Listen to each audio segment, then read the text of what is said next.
Alrighty. Hello, everybody, and welcome again to our first live on creating conscious relationships. We were live and we had no sound, so we're trying this again. For those of you who know me, I am Catherine, and this is my husband, Jon. And we are here tonight to talk to you guys about creating conscious relationships, specifically tonight about creating conscious communication with each other. As you can see, we're having some communication issues ourselves with the computer, but yeah, it happens. These things happen. Okay, we're live. Let us know if you can hear us. And hi, Julie. Thank you for joining us. We went through some tech glitches, which seems to be my theme. So yay, you can hear us, Jewel. That's wonderful. Thank you, everybody, for joining us here tonight.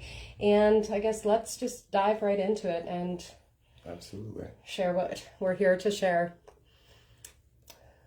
Yeah, just I'm a little uncomfortable. I mean, nervous, I guess. I don't share a whole lot publicly, but I do think it's important that communication in general, just in any relationship, whether it's friends, family, your spouse, is super important. It's something that we need to spend more time focusing on.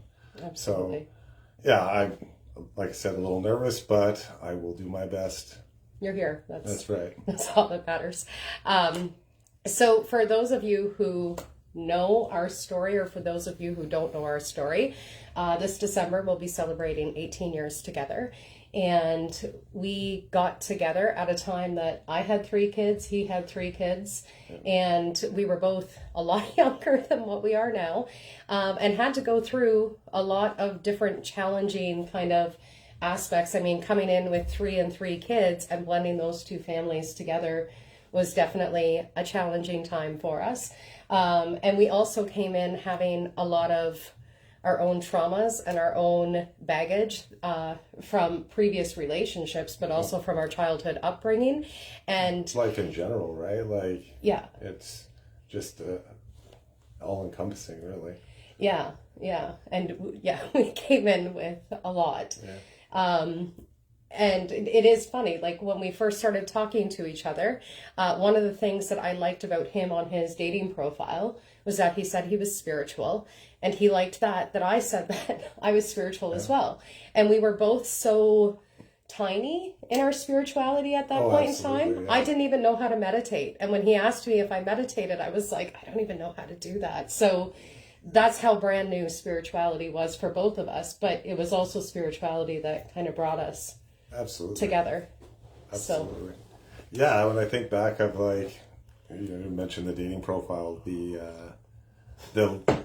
few bits of communication that we had, there was a struggle. Like right from the get-go, it was difficult to communicate because we didn't pay for our accounts, and you got a special time to send a message, and you had to make the most of it because you only had so many characters. And it just right from the start it was difficult to communicate, right? Yeah, because we had liked each other's profiles or whatever, and we waited for this opportune time. There was a weekend that they gave us free messaging, and this was at a time when MSN Messenger was like the greatest social media that there was. And I think you sent me a message and said, add me on MSN with your email address. Yeah. And that's what started that communication. And one thing that I kind of giggle about now in our relationship was those first couple of days of us communicating with each other. It was like my soul was going, holy crap, this is the one, this is my soulmate. And I thought the conversations were so profound. And now when we look back at the conversations, they're pretty basic. Yeah, there was not a whole lot, like, when you look back at the conversations, they weren't ground-breaking conversations. They weren't like, wow, this is full of spiritual bliss, or, it was very basic, yeah. But I think our souls were actually speaking to each other through the computer, through time and space, to connect us together, to make us so excited. And it was actually right before I left for the Camino, we were having a conversation, and it just kind of dawned on me in that conversation that this is what our souls had been talking about back then. Like, it was such a realization. But I'm jumping ahead of myself now, because it wasn't that easy in the beginning, and it didn't feel blissful at all times in the beginning. I think I came in, here's the thing, when it came to communication, I had a lot of, I'm going to say, traumas around communication and how I was able to communicate with you about what my struggles were. And one of my big blocks was internalizing what was coming up for me when I was being triggered. I would internalize it. I would think about it. I would question, is it okay if I bring this up? Is it okay if I have a problem? Can I share it with him? And I would, I guess, sit on it for 2 weeks, 3 weeks. And the problem with that was then I was filling in all of the blanks with my own thoughts as to what everything was. And you had no idea that I was going through this struggle or I was having a problem with anything. And then it would be late at night, always late at night, when the lights were off, we were going to sleep, perhaps just to sleep, and I'd finally feel brave enough to bring whatever issue I was having to the table. And at this point, it was not a good time for you to receive it, because you were just about to sleep, and you were like, why are you bringing this up now? It happened a couple of weeks ago, or it happened yesterday, or whatever it was. But that was where I felt safest, was in the dark, was where he couldn't see my face as I was sharing these vulnerabilities with him. Well, in contrast to that, I mean, my defense mechanism was to shut down.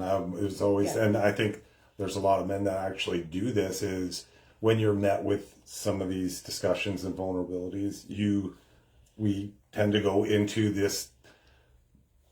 our heads and try to figure out, how do I solve this problem, or how, what did I do wrong? How do I course correct? And you get stuck in this loop in your head of like, do I do this? Don't do this? And do I have this going? Is it okay? Is it not okay? And then nothing happens. And it's just something that you really, it's tough to break away from, but it's super beneficial. And I mean, to communicate, to be able to communicate with your partner or with loved ones or whatever, you have to get out of your head and you have to share those things. Yeah. And I think that you're like the two situations, like you wanting to speak at night and me shutting down, they kind of equal each other, right? Like, it was our safe space inside the head, lights out, same sign. Absolutely. And it took a while for us to even understand that this was a pattern that was showing up. And when I say a while, I mean a couple of years of us struggling with this. And I mean, I think it started with me kind of, I'm going to say, narrowing down the time it took me to have an issue within myself and to actually bring it to you. But often it was still at night. And it took a while to kind of break that down. Well, I think in that time, right, we're growing as well, right? We're growing in a number of different ways and learning more, and always trying to be conscious of how we're communicating, what the other person is going through, where the person is at. And then starting with, going into the communication, or like figuring out what's the best way to approach this. But it takes time, and it takes effort. It takes patience, willingness to want to do it too, right? Like, you want to understand. I think the willingness is a huge piece, because in creating a conscious relationship, you have to have that willingness to essentially expose yourself, to allow yourself to be vulnerable enough that this is your safe person. So you have to be willing to express everything that's on your heart. And then also for you as the partner of the person, when they're expressing everything on their heart, it's the willingness to be triggered by that, because it's essentially wounds that are talking back and forth, back and forth, back and forth. And it's not necessarily keeping you connected to what is good in the relationship when you've got these things that are triggered, that are coming up, and having to talk about them. And I think one of the things that have been beneficial for us is kind of naming it before we even have the conversation about it, to say, like, it's my ego that's showing up right now, or it's a wounded part that's showing up right now. And so I just need to say this, and it's not personal. Yeah. That's a huge piece of it too, is what I am being triggered by. It's not his fault. His actions may have created a trigger within me, or my actions might have created a trigger within you, but it's not. But having that realization, right, is key. Yeah. It's absolutely. Yeah, I think back of just going back to the beginning of, our relationship and the little things that we've always had, though. I would say, I don't want to say an edge, but like there's always been an unconscious or a silent communication where we knew, where there was always like not specifically, not 100% what the story was, but there's always the knowing of, I know I can trust you. I know I can talk to you. Yeah. And we've worked our way through the human aspects of life, right? Yeah. But I think that underlying factor of having that piece of knowing, and people know who their people are, and everybody can be somebody's person. Absolutely. And I think because to me, we're talking about our relationship with each other and creating a conscious relationship with one another. But then it kind of transcends outside of that, where it becomes, how can I have a conscious relationship with everyone in my life? And that willingness to be able to have tough, difficult conversations with that vulnerability with everyone in your life. And it doesn't necessarily always look like that. No, and there's many people communicate in so many different ways and take things in so many different ways and come from so many different backgrounds that it is, you have to do those test phases or test communication pieces where it's like, okay, is this how you receive this? Or do you receive this differently if I say it this way, or late at night, or, like I said, there's a myriad of ways that you can deal with that, but yeah. Starting is always key. And sometimes it doesn't always start as the 100% honest communication. It takes time to lay down these things, because we all come from a place of, we all have backgrounds, we all have history, and that history affects our now. So it's really looking back at that and going, this is a different time. Yeah. And I need to adjust for that. Yeah. And to remember too, that we're just practicing, every single day that we wake up and we're having tough conversations or illuminating conversations or whatever, it's all just practice, that we don't have to get it perfect. And it's okay if we blunder. We just had a thing the other day where, we were having a difficult conversation and I automatically went into kind of like a wounded aspect that just wanted to rebut. And it was, I don't know, within 5 minutes, I was able to kind of pull that back and go, okay, that was my wounded, where I'm wanting to come from more of a space of love and understanding and whatnot. And so I guess that willingness to practice with each other, and not to punish each other when we get it wrong, but rather to kind of accept that it is practice. And there's going to be days where we goof up. There's going to be days where we don't get it right. There's going to be days when everything just kind of flows and it's much easier to talk about difficult things. Absolutely. And then when you were saying earlier about, we all have this history and stuff, to me also, one thing that was really illuminated for me in this past year is that you're no longer who you used to be. You're right? a person every day, right? Exactly. And so it's meeting the person where they're at today instead of where they were at 5 years ago when you guys had a conversation about it, or where they were at even a week ago, because so much can change. We're all always evolving, and we know within ourselves how much we can change, but to trust that other people are also going through their own evolution and giving them that space to be able to change, instead of kind of time stamping them and going, well, this one time you did X, Y, and Z, so that must be who you are always. It's not necessarily true that we're always in a state of evolution. Yeah. And I will say that, for men, it is tough to communicate. Like, man to man, it's a different form of communication. Man to woman, man to child, and there's so many different avenues But men do want to communicate, and they do want to share, and they do want to be present. It's a struggle. It's finding your feet and learning and continuing and doing. Yeah. Yeah. And it was something difficult for me to kind of, I guess, come to the understanding of, was because you've always been kind of like this strong, you know, and I think a lot of women go through this where their husbands are like the strong kind of silent types or whatever. And in my mind, I was going, he's just got it figured out. He's got it figured out. He's got it figured out because he's not having these big emotional outbursts that I'm having. He's not crying about this or whatever. And then the more we've communicated with each other, the more I've come to the understanding of the sensitive part of you and the hurting part of you. And I don't even want to say the not so strong, but the part of you that's absolutely not, you know, the wall out here. And I think for a lot of men and women in relationship, we do have a tendency of seeing men as not necessarily struggling the same way we do because men don't express it the same way women do. Well, I think you said it right from the hop. You have this misconception that we have it all figured out. Nobody has anything figured out. Yeah. Right? Like, yeah. And men definitely, we have a lot of things figured out.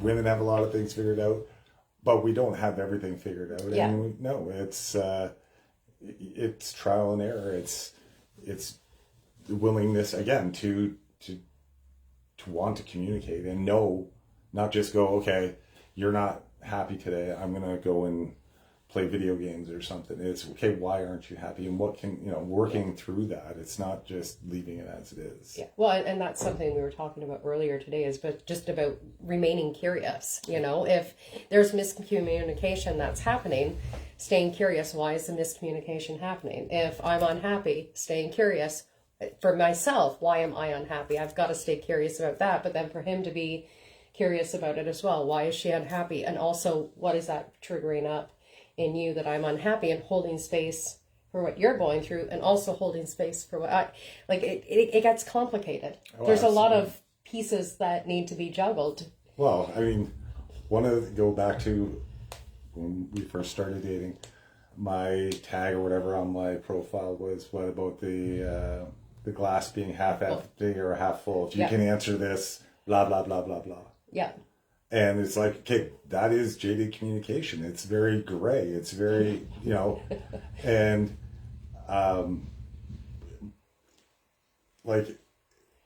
that's how that started. Yeah. It's just one of those things you gotta go, okay, this isn't really good communication, but I mean, it got, Yeah.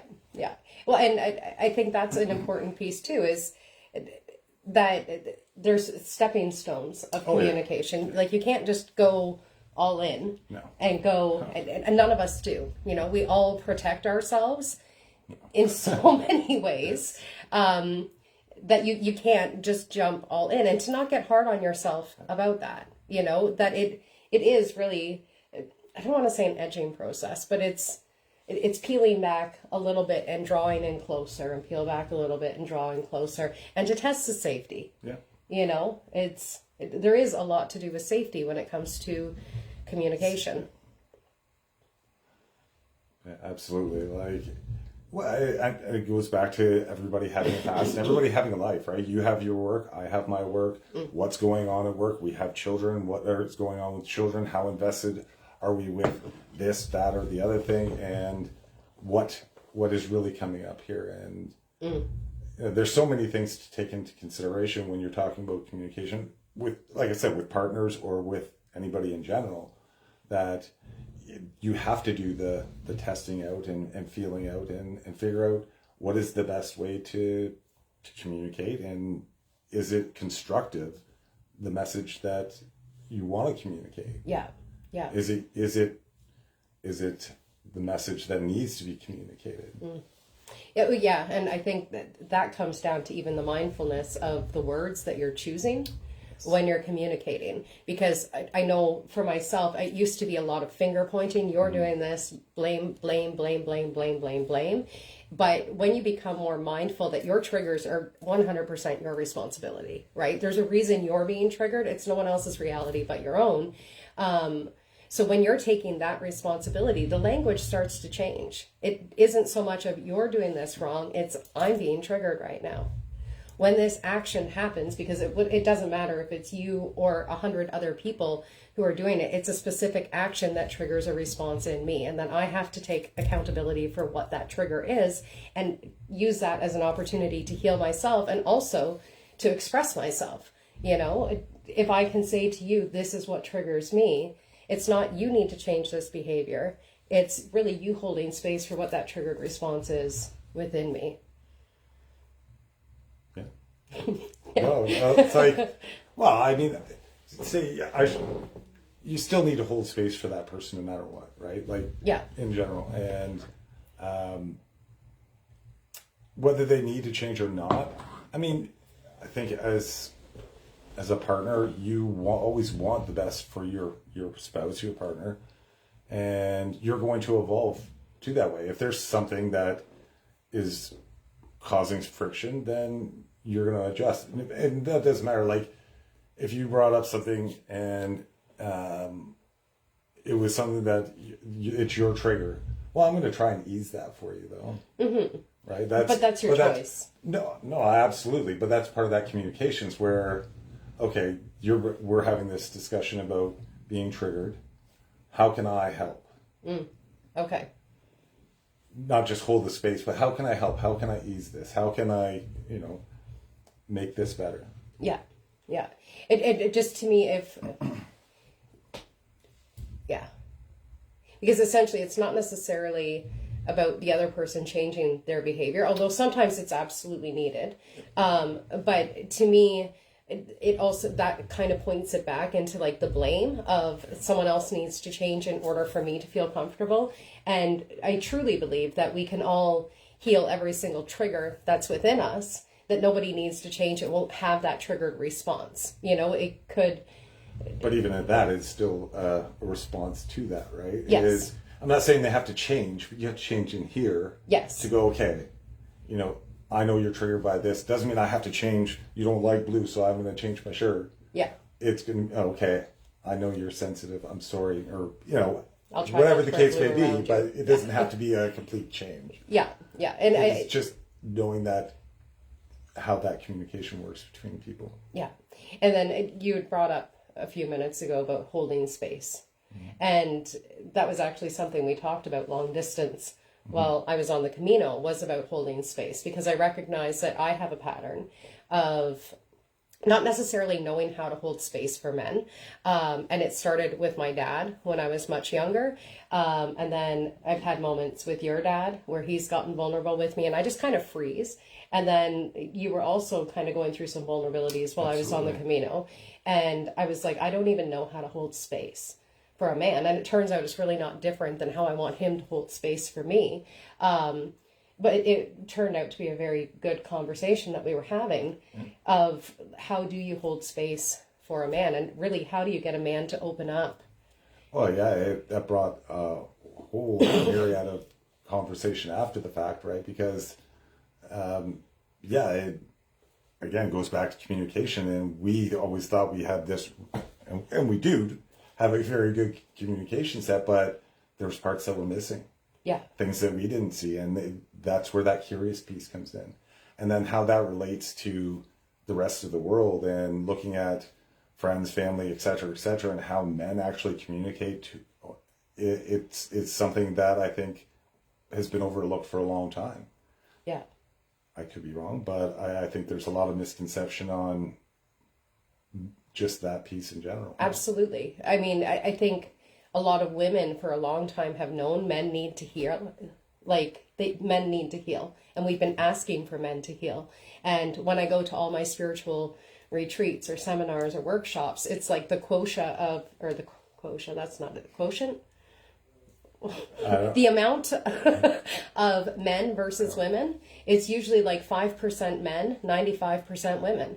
And so women are actively kind of out there going, yes, I want to heal myself. Yes, I want to, dive into my heart. I want to feel all of the feelings, where I feel like men are still almost waiting for permission to be able to kind of set the walls down or open themselves up. Yeah. And I think there is a lot of hurting men. There's a lot of men who are struggling, and silent men, or men that just get aggressive because that's how they can express it.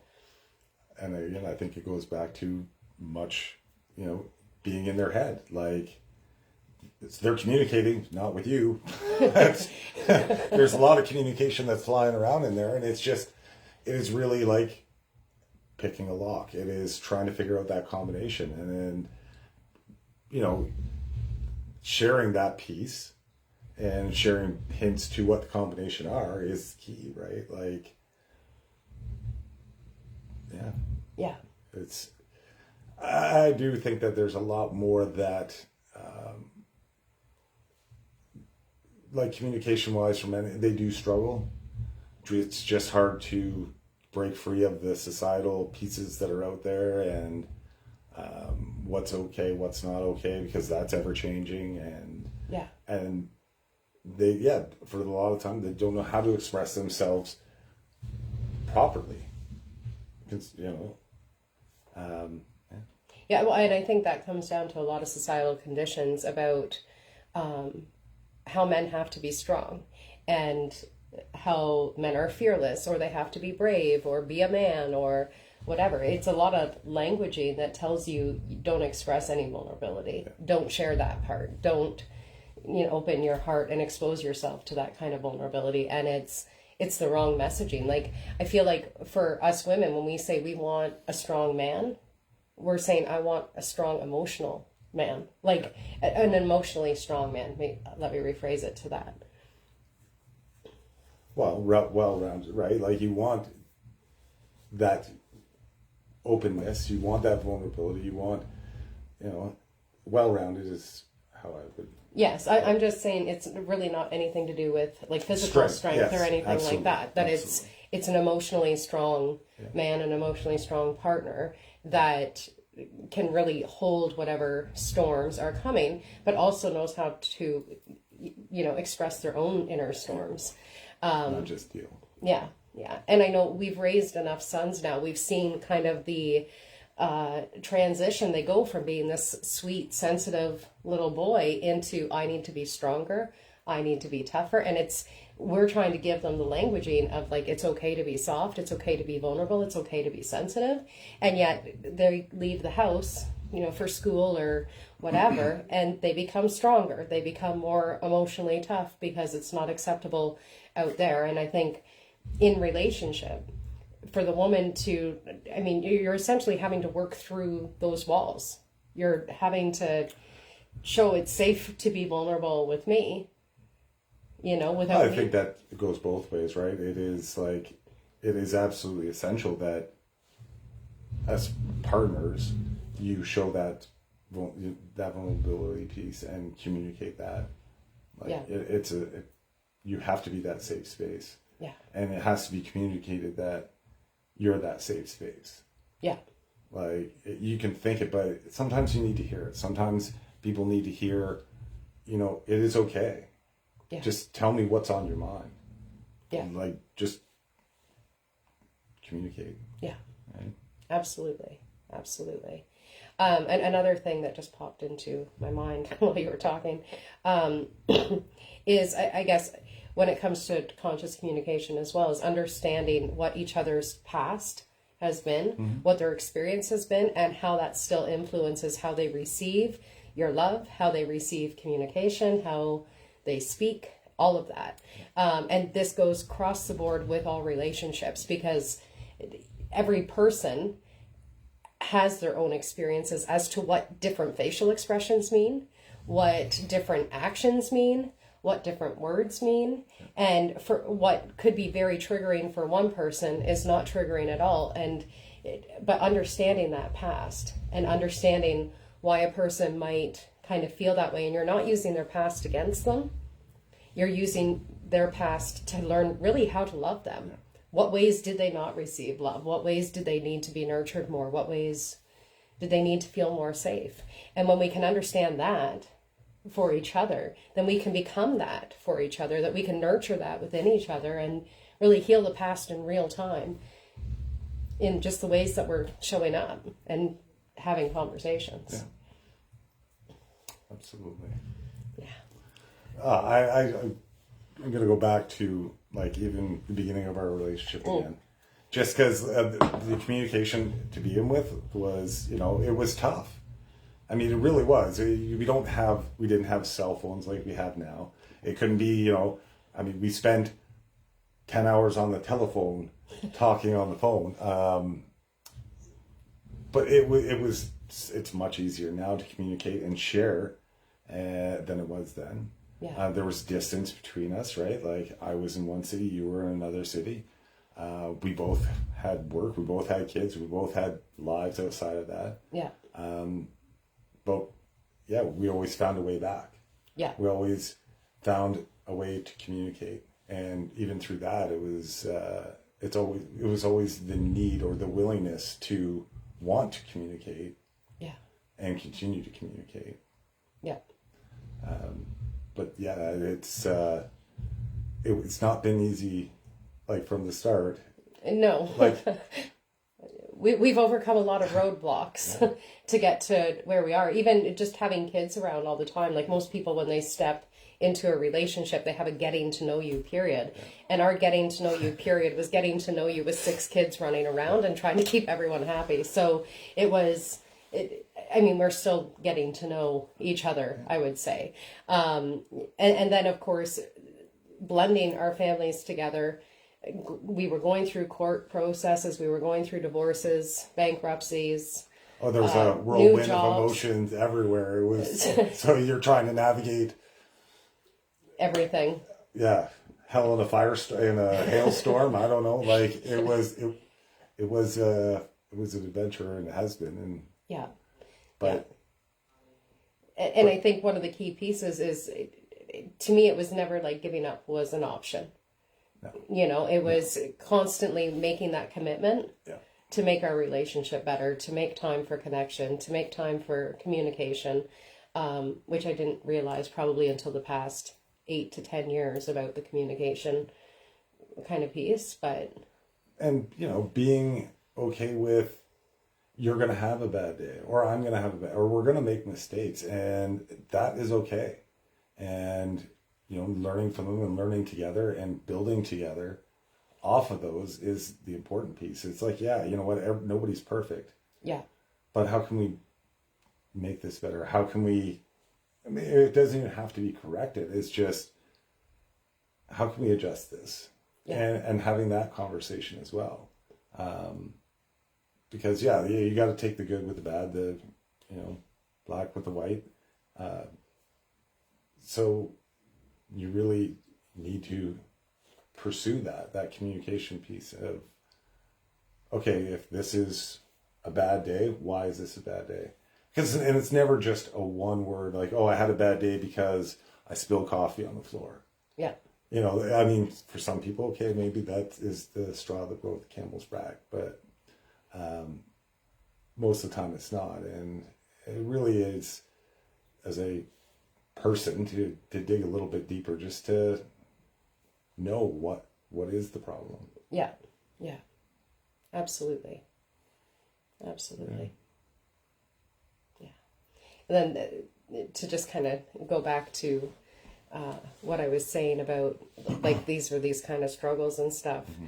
and moving towards where we are now. I think in 2020, we kind of hit a head-to-head, and we had to make a choice as to whether or not we were going to commit to deepening our relationship with each other, or whether or not we were parting ways. Like, it was a big reality mm-hmm. check for us, and we ended up going to couples psychotherapy. Yeah. I was going to say counseling, but it was psychotherapy that we ended up doing together, and then understanding how, again, more of our childhood experiences were actually marring what our communication styles were at that point in time. And sometimes you need a third party to just show you. And we thought we had good communication. We did.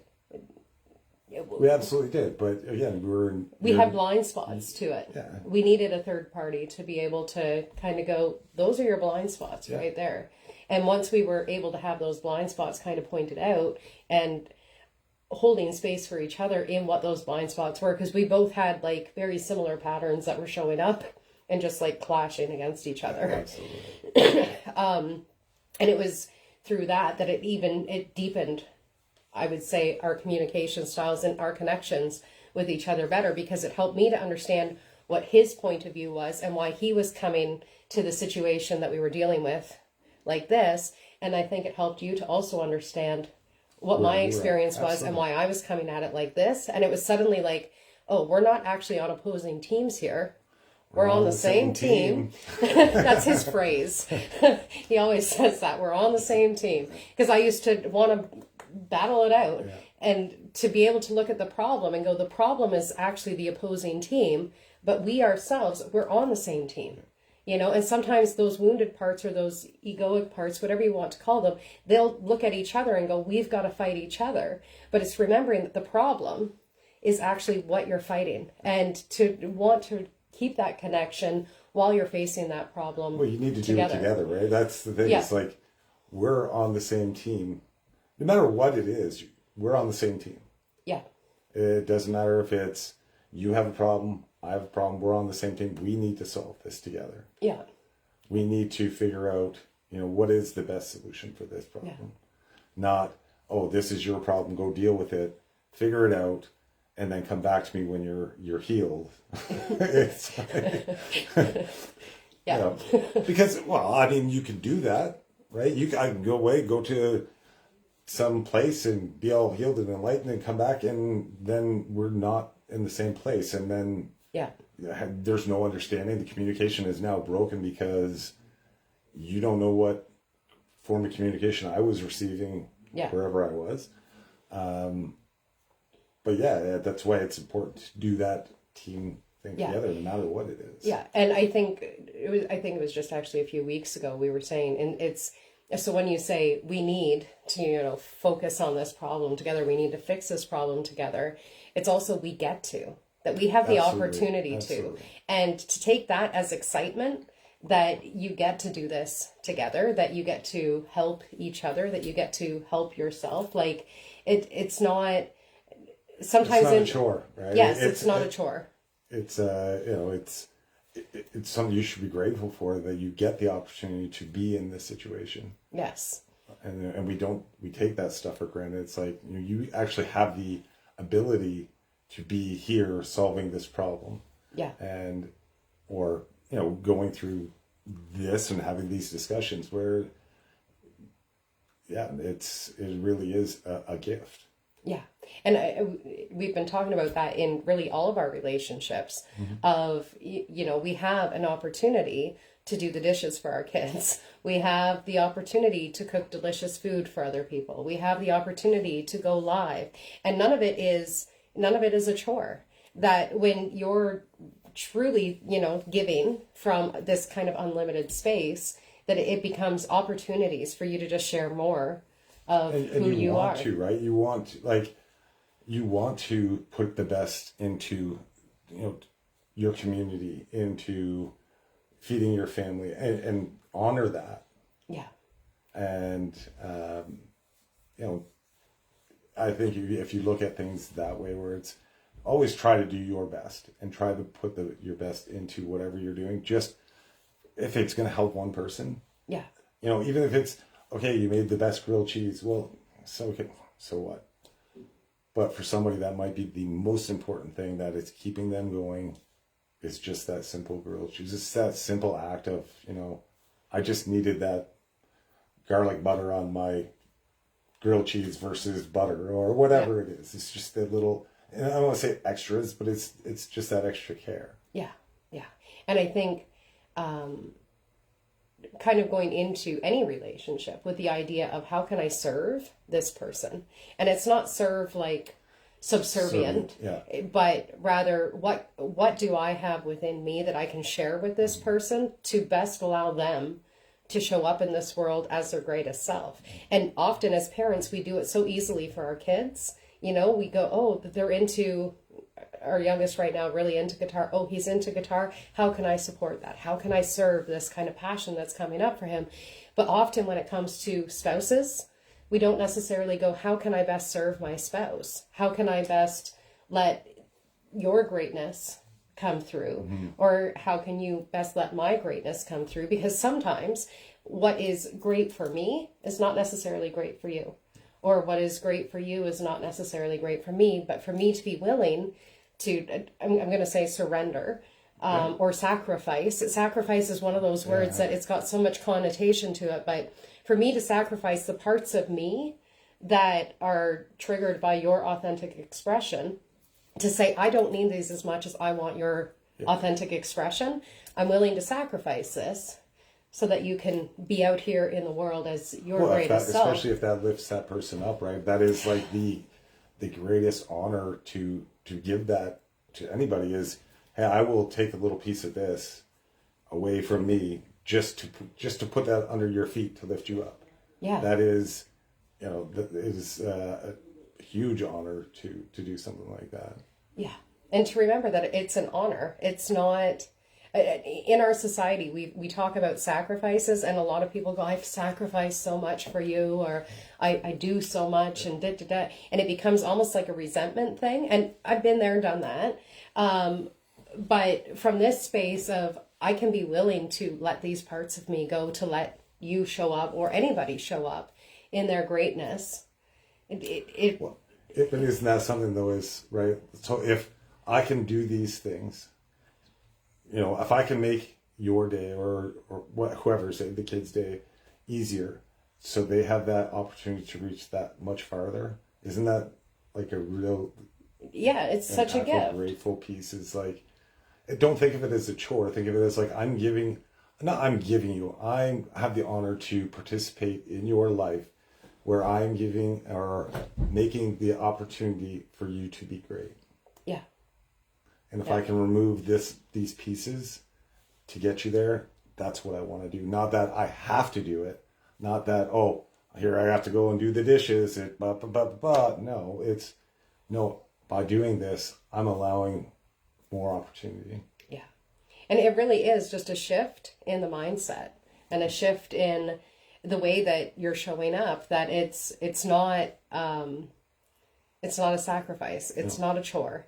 That truly, when you love someone, you do want to help them become their greatest self, and they want to do the same typically for you. That it's an honor to be able to love someone. It's an honor to be able to bring out the greatness of them, to let them express their most authentic self. Because here's the thing, I think most of us are not always expressing our authentic selves. We put on these masks. In relationship, with everything. On a day-to-day basis, you have to wear a mask, right? You go to work, you have to be this person. You are this person to the children, or you're this person to the person at the grocery store. So, you have to be able to remove those and get to your oneness, the one, who you are. Yeah.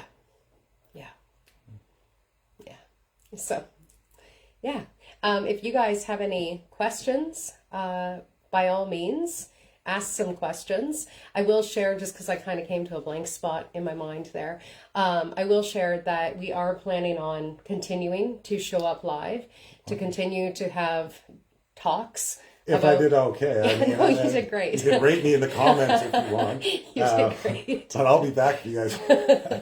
But we do have kind of a goal, a mission, a vision. That's what I'll call it. We have a vision of building a community of just conscious relationships and conscious communication, and really being able to share what we know, the conversations that we've had and whatnot with other people. And see, Julie's saying you were fantastic, and Karen's saying you did great. So there you go. Thanks, Lots guys. of love. But yeah, it's our vision to be able to share what we know, our own deepest truths, and to be able to support other people in reaching these aspects within themselves as well. So if you guys have questions, by all means, ask the questions.